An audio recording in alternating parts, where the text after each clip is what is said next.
Marcos 2, versículos de 1 a 4.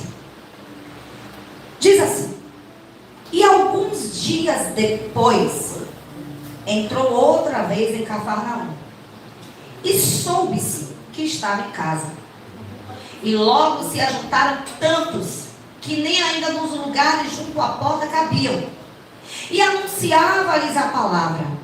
E vieram ter com ele, conduzindo um paralítico, trazido por 4. E não podendo aproximar-se dele por causa da multidão, descobriram o telhado que estava, e fazendo um buraco, baixaram o leito em que jazia o paralítico. Pai, no nome de Jesus, nós te louvamos, Senhor, por tua bondade, misericórdia, fidelidade.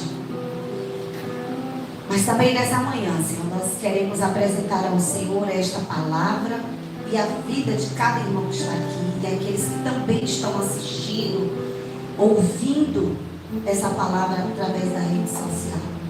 Senhor, fala conosco nesta manhã, nos envolve com a tua graça.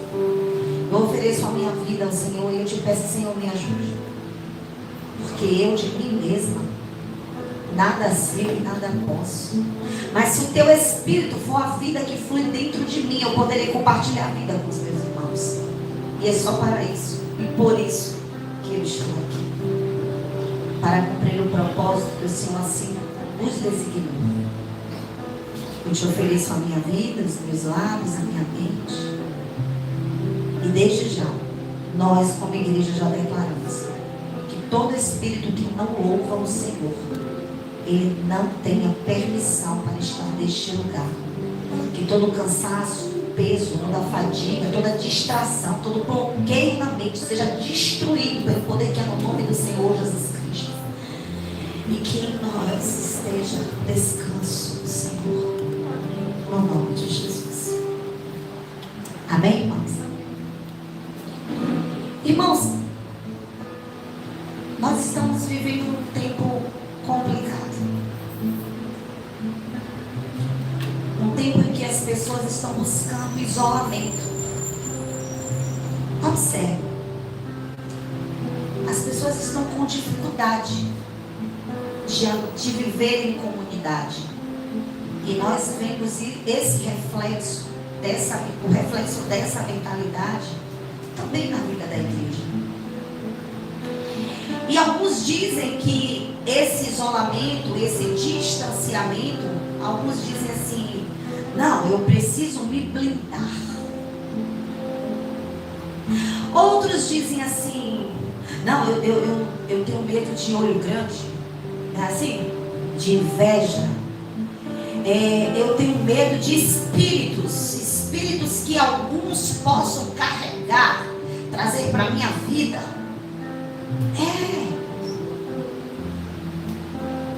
Existe crente místico.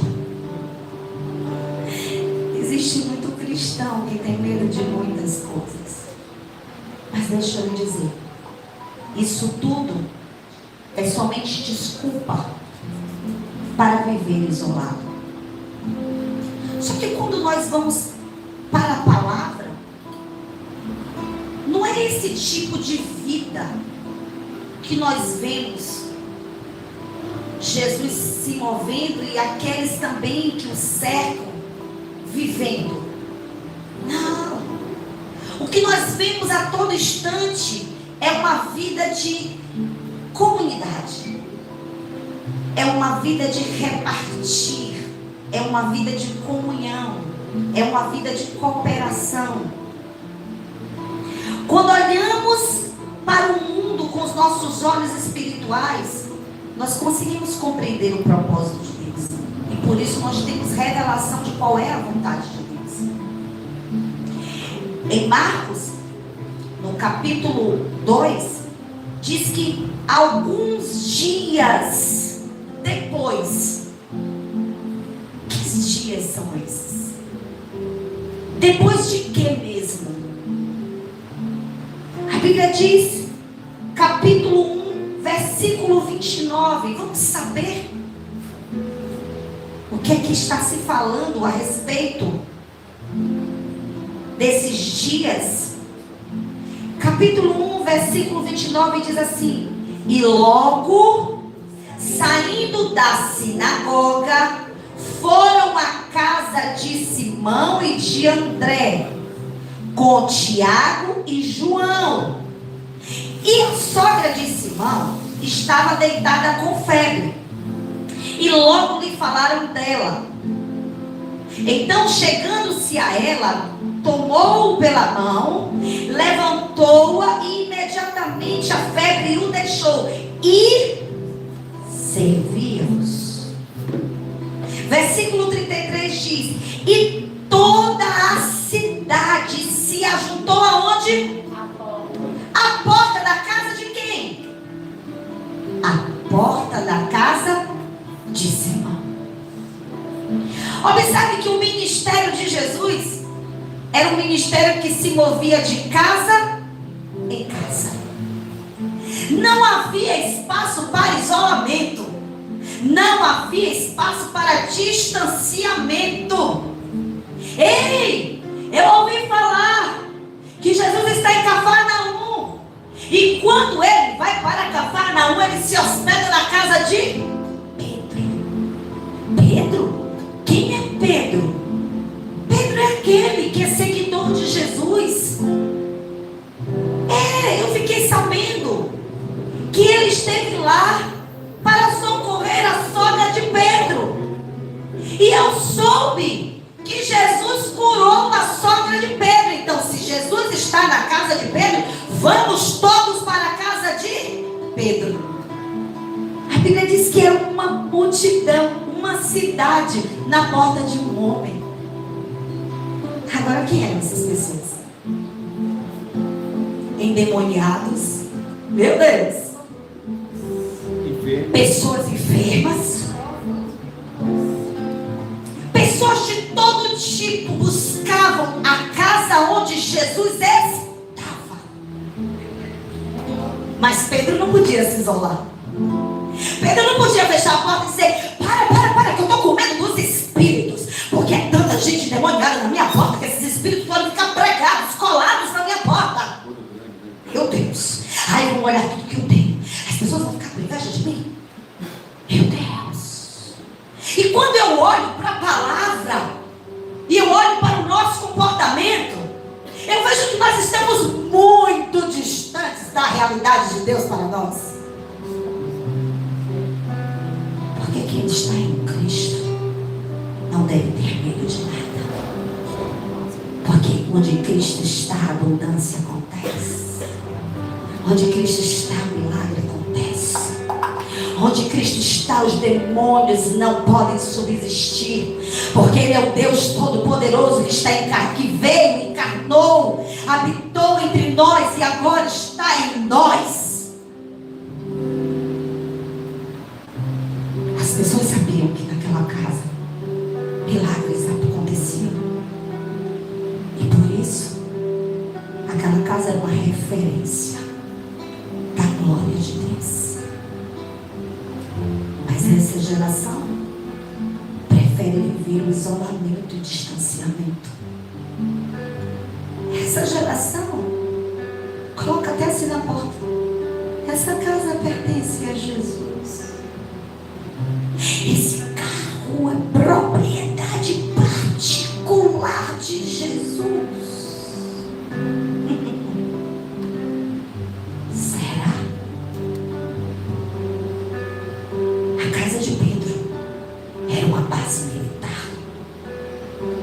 A casa de Pedro era um ponto de encontro.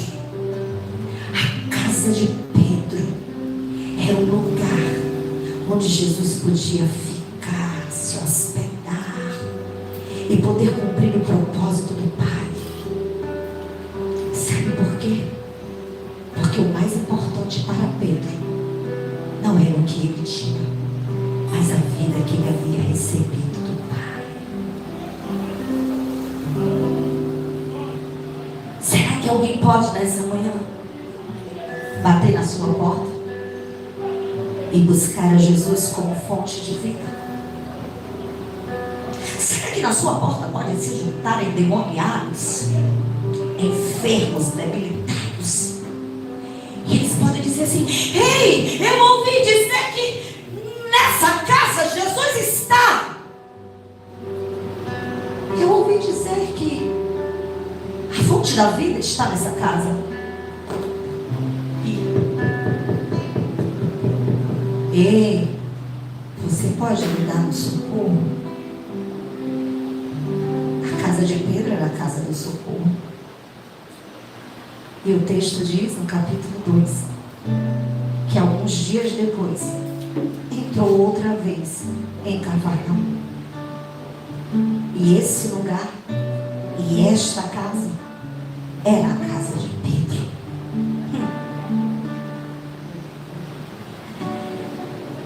E a Bíblia diz que, de novo, se ajuntaram tantos que nem ainda nos lugares junto à porta. Ó, presta atenção. Capítulo 1, versículo 33 diz: em toda a cidade se ajuntou a porta. Mas no capítulo 2, versículo 2 diz: e logo se ajuntaram tantos que nem ainda nos lugares, não era na porta, é junto à porta, cabiam, e anunciava-lhes a palavra. Por causa do que Jesus fez a Pedro, a casa de Pedro pôde ser referência do milagre. E agora não era mais muitos à porta, era uma multidão que não cabia mais. Vá para Lucas 10:38. Lucas 10:38. Podem ler, por favor? Não estou ouvindo. E aconteceu que, indo eles de caminho, entrou Jesus numa aldeia, e certa mulher, com nome Marta, recebeu ele em sua casa. Ele estava passando pelo caminho e ele entrou aonde? Na sinagoga? Aonde foi que ele entrou? Na casa de Marta. Em uma casa. Ei, Jesus quer habitar em casas. Se Ele habitar na sua casa espiritual, a sua casa física será somente reflexo daquilo que Ele já fez em você. Porque na casa de Marta, Ele foi servido, mas Ele também foi adorado. A sua casa é um lugar onde Jesus pode ser servido e ser adorado. A primeira coisa, irmãos, que precisamos entender é que o Senhor, Ele quer habitar em nós. E o que nós fazemos é só reflexo dessa realidade. Vá para Lucas 19, versículos 5 e 6. A Bíblia é cheia de referências sobre casas que receberam e foram auxiliadoras no ministério de Jesus. Ei, o ministério de Jesus continua com a igreja. Mas será que a sua casa pode ser auxílio e referência para esse ministério? Ou ela é só sua? Lucas 19, 5 e 6, o que é que diz? E quando Jesus chegou àquele lugar, olhando para cima, viu e disse: Zaqueu, desce depressa, porque hoje me convém pousar em tua casa. E 5 e 6. E apressando-se, desceu e recebeu alegremente. Peraí, ele ouviu, Jesus disse assim: Zaqueu, desça depressa, porque hoje eu quero me hospedar na sua casa. Zaqueu disse: não, peraí que eu vou pensar. Não, Jesus, peraí, depois a gente vê. Eu tenho que pedir permissão lá à minha esposa, porque talvez ela não goste da sua presença, ela acha um incômodo. A Bíblia diz que Zaqueu desce de... Zaqueu é aquele que ouve a palavra, compreende a palavra e se apressa para exercitá-la. E ele disse que a salvação chegou na casa de Zaqueu. Mas também, deixa eu dizer, a restituição também chegou. Porque Zaqueu disse: se eu defraudei alguém, eu vou devolver. Você sabe o que é isso?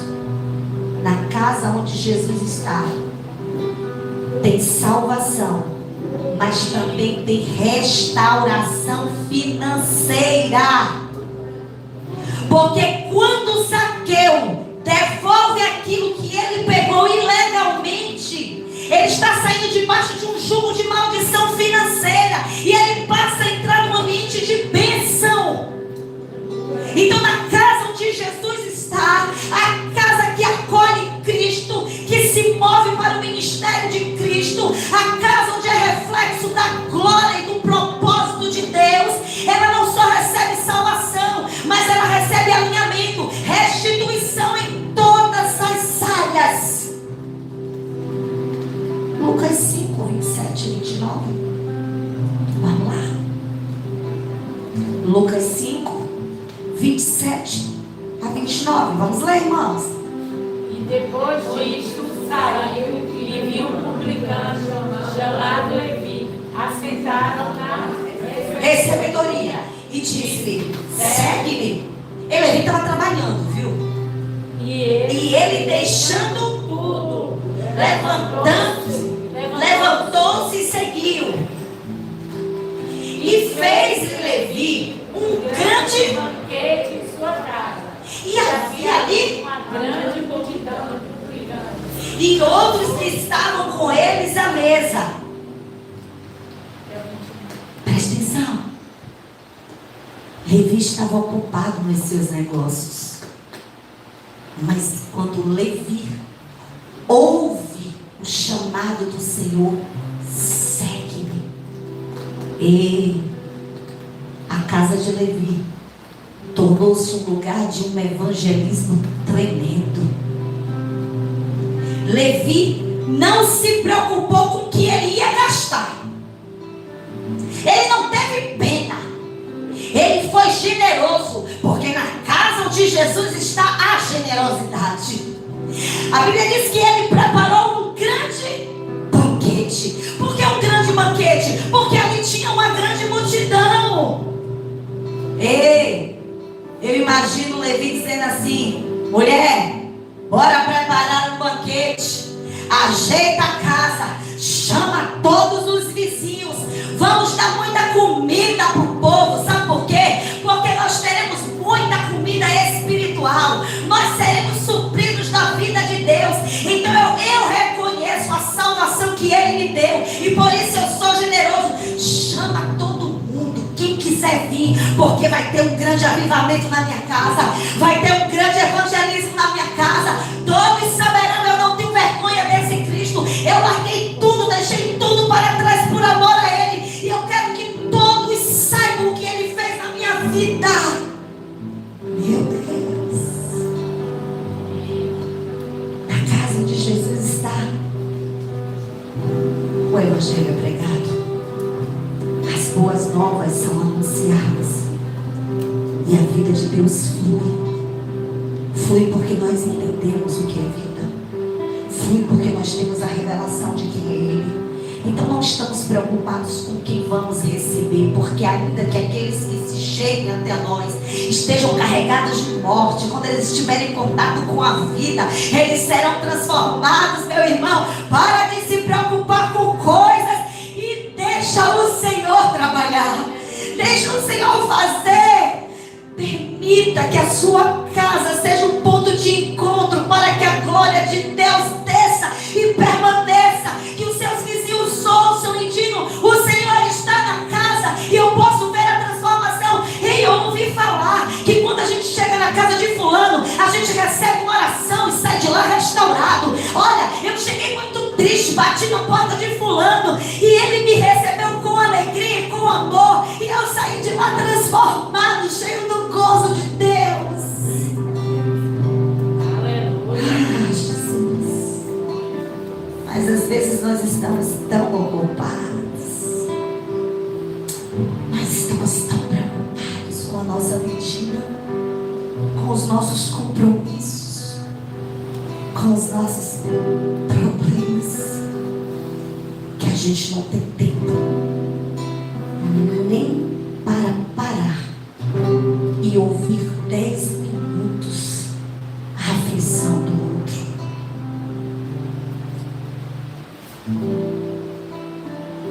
Casa, receber em casa, com o propósito certo, é para quem recebeu a revelação primeiro, é para quem tem vida para transbordar. Mas o mínimo, eu estou falando o mínimo é você dar 10 minutos do seu tempo, alguém poder te ligar, meu Deus, e dizer assim: alô, eu estou precisando de um socorro, você pode parar para me ouvir, eu estou precisando de ajuda. Como é triste, como é deplorável a gente vê como estamos vivendo tão isolados, tão distantes do propósito de Deus. Receber em casa, fazer um café, servir o almoço, sei lá. Para alguns pode ser muito, mas eu estou falando mínimo. Mínimo é ouvir, ser o auxílio, ser a expressão. A gente precisa avaliar, porque a gente está vivendo às vezes muito mecânicos, e essa mecânica não fecha a conta, não fecha, porque ou somos ou não somos, ou temos vida ou não temos vida, e aí a gente põe desculpa. A gente costuma dizer: quem quer faz, quem não quer a desculpa. E nós colocamos muitas desculpas. Se você serve a um Deus que é o dono da vida, não tem espaço para a morte. Se você é um Deus que é dono de toda a riqueza, o Senhor dos Exércitos é o nome dele. Se ele é o Senhor dos Exércitos, você está com medo de quem? Não entendo. Então, a quem você serve? Ao espírito do medo? Quando a luz chega, as trevas não têm poder para ficar. Quando a luz chega, as trevas se dissipam e não há mais espaço para ela. Então o que está faltando? Vida, vida, vida. Falta Cristo, falta a vida de Cristo, falta o mover de Cristo. Todos sabiam que Jesus estava ali. Todos correram para aquele lugar. Só que tem um detalhe. E eu quero saber qual posição você está nessa manhã. Na posição daqueles que não abrem a porta, porque você tem as suas ressalvas, os seus preceitos, os seus medos. Deus não te deu espírito de medo. O espírito que está em você é um espírito de ousadia. É o espírito do Senhor. Você é aquele que abre a porta, que está sem reservas, porque você já entregou a sua vida àquele que é todo poderoso. Só que existe uma outra categoria na casa: os que mantêm a porta fechada, os que abrem a porta e os que ficam na frente da porta e impedem que outros passem. Jesus estava na casa. Mas tinham pessoas que estavam na porta da casa e que eram um empecilho para o necessitado passar. Observe. Versículo 3. Podem ler? 3 e 4. Marcos 2, 3 e 4. E vieram ter com ele e conduziram um paralítico, trazido por 4. E não podendo aproximar-se dele por causa da multidão, descobriram o telhado onde estava, e fazendo um buraco, fecharam o leito em que jazia o paralítico. Vá para o 5.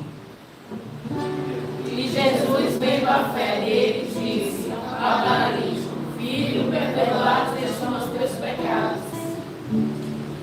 Aquele paralítico era tipo e figura daqueles que estão paralisados pelo pecado. Porque o pecado paralisa. O pecado é que te impede de você se mover. O pecado, ele vem como um peso, uma carga sobre o homem. E ele deixou o homem impossibilitado de chegar para o Senhor. Só que tem um detalhe. Tinha uma casa. O dono de uma casa que era acessível. Mas tinha alguém que era facilitador do reino. Alguém que não colocava empecilho. Alguém que não colocava limites para poder ajudar o outro. E agora eu fico pensando. Tinha uma casa. Jesus estava pregando na casa. Pensa aí. A sua casa, de telha. Está Jesus na casa pregando. O culto está lá acontecendo. A palavra está sendo ministrada. De repente alguém olha para cima. A poeira está caindo. Ei, parece que o teto está desabando. Será que é algum espírito? Deve ser esse bando de endemoniado que está ali. Isso aconteceu? Jesus estava pregando. Estavam abrindo o telhado. Eu imagino o sol aparecendo, a poeira descendo, mas a palavra não deixou de ser pregada. E o dono da casa não reclamou.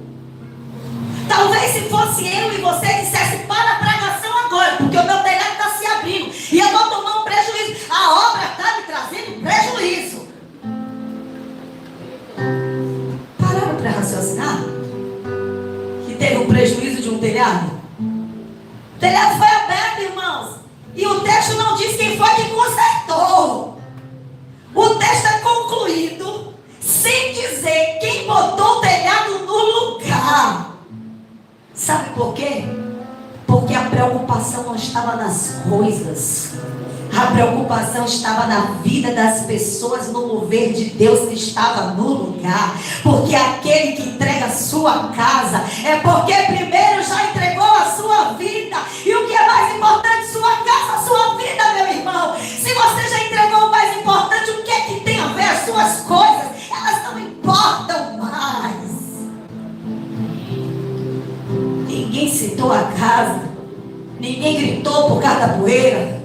Ninguém reclamou por causa do prejuízo. Ei, meu irmão, deixa eu lhe dizer: prejuízos momentâneos não podem se comparar com a recompensa que o Senhor tem para as nossas vidas. Ele está nos ensinando: desapega das coisas e se apega à vida. Aleluia.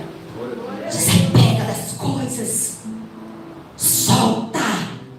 Larga. Para de se preocupar. Prejuízo disso, porque a obra está me causando mal. A obra não causa mal a ninguém. É você que é apegado às coisas dessa terra e quer viver a plenitude do que o Senhor tem. Quer que Ele te abençoe para quê? Para você ficar mais apegado. Pedimos coisas. E não nos importamos com vida, restauração. Ele quer restauração, Ele quer vida, Ele quer transformação. E você quer coisas. É incompatível com a vida. Não se preocupa, meu irmão, porque Ele é galardoador daqueles que o buscam. No dia que você aprender que pessoas são mais importantes do que coisas, Ele vai vai dizer: agora você está preparado, meu filho, para viver a plenitude. Agora eu posso confiar coisas a você, porque eu sei que na hora que um telhado se abrir, que um prejuízo acontecer, ao invés de murmurar, você vai dizer: glória a Deus, tem um paralítico descendo pelo meu telhado. Meu Deus, que geração é essa? Geração covarde, geração medrosa, geração inconstante, geração materialista, que quer viver o mundo espiritual da sua plenitude, e quer viver milagre, e quer viver poder de Deus. Não, você pode ver movimento, mas poder de Deus não pode viver. Aqueles que amam o natural, meu irmão, acorde nessa manhã, por favor. Às vezes Deus mostra cada coisa, e o Senhor diz assim: olha para mim, quero fazer, quero confiar, quero entregar, mas ainda não entendeu nada, então não posso fazer. Não posso confiar. Mas vive como mendigo. Porque é menino, porque é materialista, porque é natural, e se ele der, você vai se perder mais ainda. Essa não é a vontade de Deus.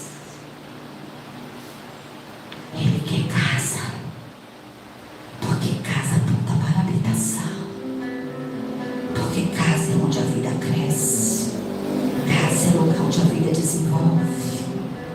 Deus está requerendo, recalamando, remandarabás. Cuidado, ranarás.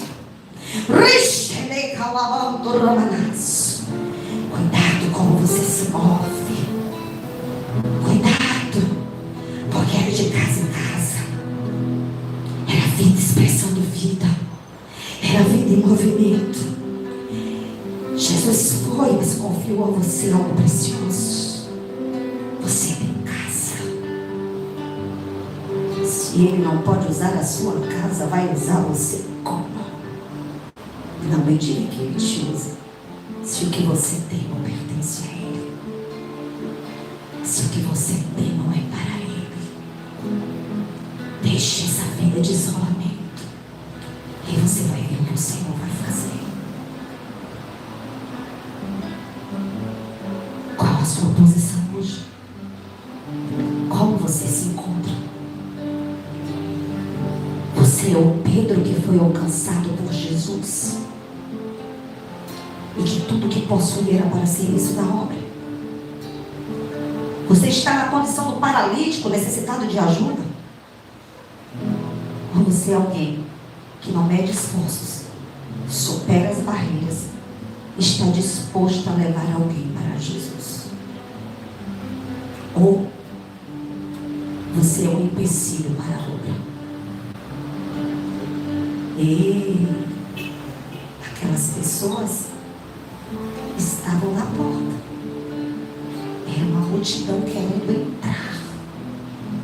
Era uma multidão querendo ouvir, ser curado, ser restaurado. Mas era uma multidão insensível, que olhou só para si. Sabe o que é que eu imagino alguém dizendo assim: tem um paralítico vindo ali, tem 4 amigos lá ajudando ele. O problema é dele. Eu também estou precisando de ajuda.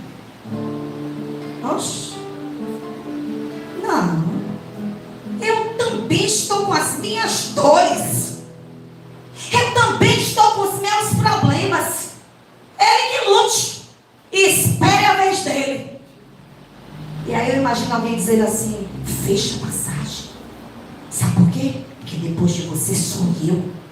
A gente vai aqui, ó, ser os primeiros a ser curado. Todo mundo aqui está precisando de cura. Ele é melhor do que quem? Ninguém teve compaixão. Ninguém abriu espaço. E ninguém deu acesso.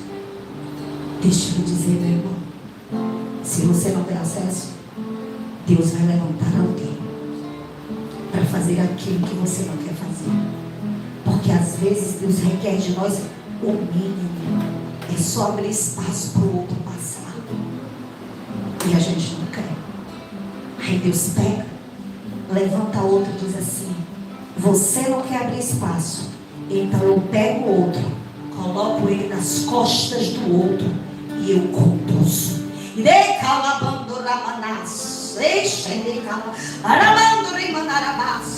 Porque vocês querem ir pela parte de baixo, é pisando na terra, é no natural, é forçando a porta, é empurrando para entrar. Mas eu vou mostrar para você que eu levanto pessoas que faz passar por cima. Alguém que está ligado com os céus, alguém que entende o que é altura. Porque se você é terrível, eu vou levantar alguém espiritual para passar por cima.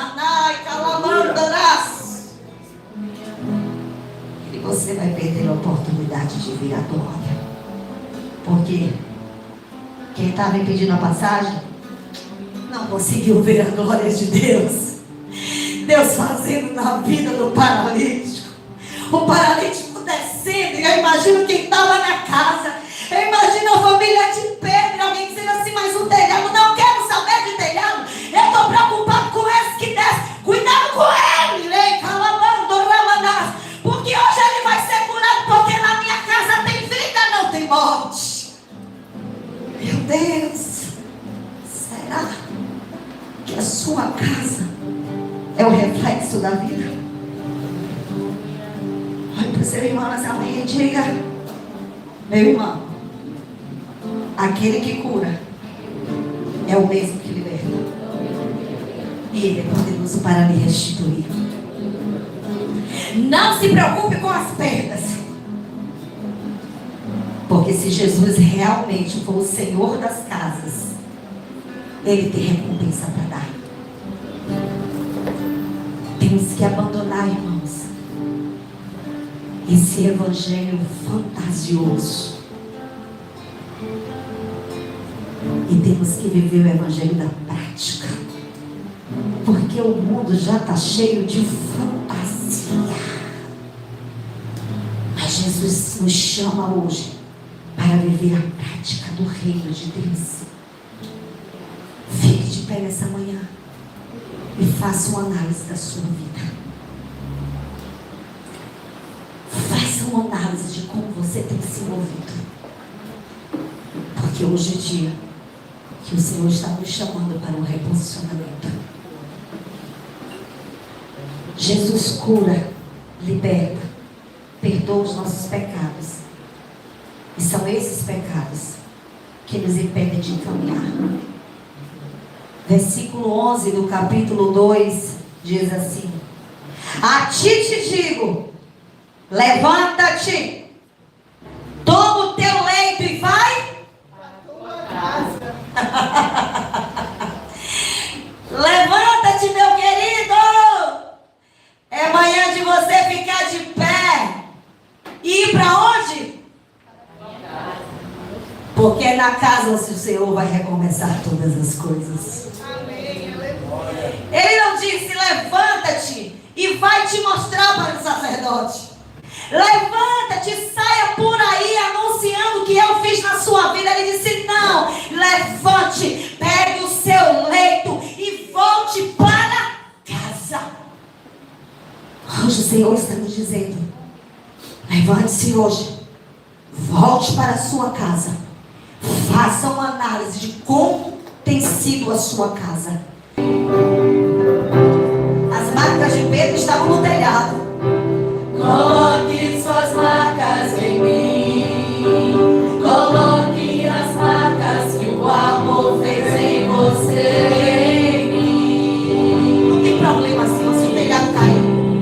Se for para descer o paralítico, coloque suas marcas em mim. O que é um telhado? Meu Deus. Coloque para o dono do ouro e da prata, para o rei dos reis, para o Senhor dos senhores. Estamos preocupados com coisas tão pequenas. Tudo é seu, Jesus. É o mínimo que eu poderia fazer.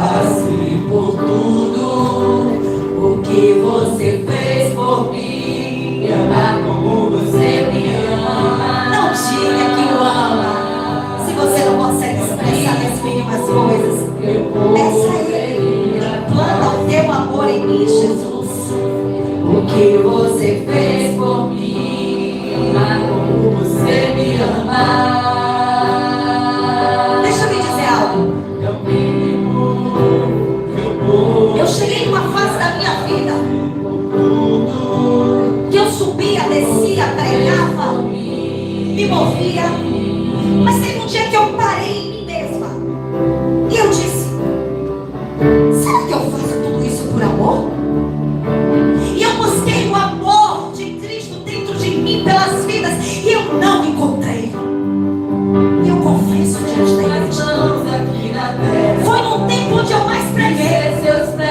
Foi num tempo onde eu mais me movi. Foi num tempo onde eu mais disse que estava fazendo amor. Mas não tinha amor. Fazia mecanicamente, sem amor, sem compaixão, só por fazer, só porque era mandada a fazer. E eu disse: Jesus, essa sou eu. E eu disse: Senhor, eu não tenho amor pelas pessoas. Eu faço muitas coisas, mas não há amor em mim. Olha para dentro de mim, Senhor, e plante o seu amor em mim. E agora, eu posso lhe dizer, meu irmão, eu amo a vida de Deus que há em você. Eu posso dizer, porque eu não amo com o meu amor natural. Eu amo com o amor que Ele colocou dentro de mim. Esse amor não é meu, é dele. Eu só deixei que Ele viesse para dentro de mim, se estabelecesse. Se você não tem compaixão, você não tem amor, irmãos.